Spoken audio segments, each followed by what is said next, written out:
Всъщност ето какво зареждам с панела.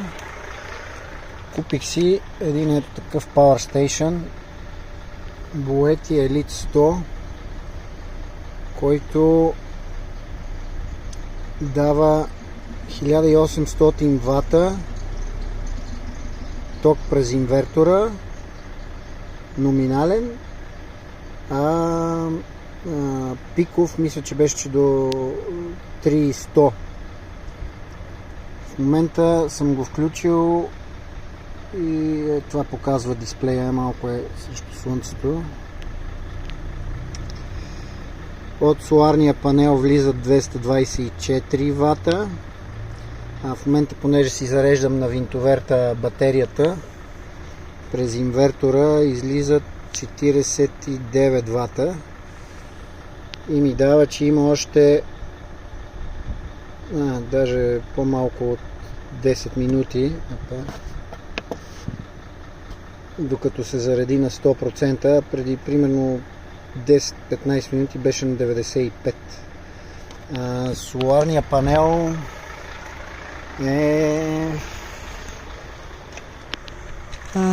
тук някъде пишеше.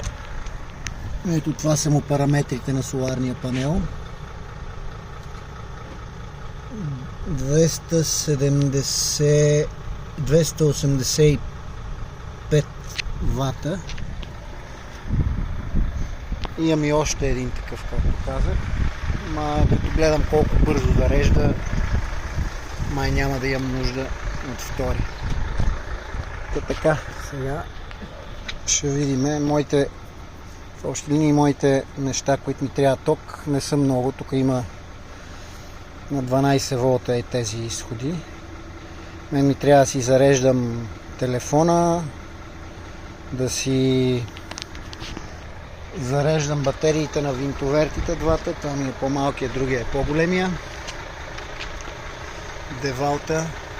И в общи линии предполагам, че мога и някой Power Tool на ток да... Това вече ще видим в движение колко ще издържа батерията. Макар че ако е слънчево времето и едновременно с консумацията и батерии солара пълни, мисля, че ще мога да си работя с инструменти, силови инструменти, с флексове и с такива неща достатъчно дълго време. Така.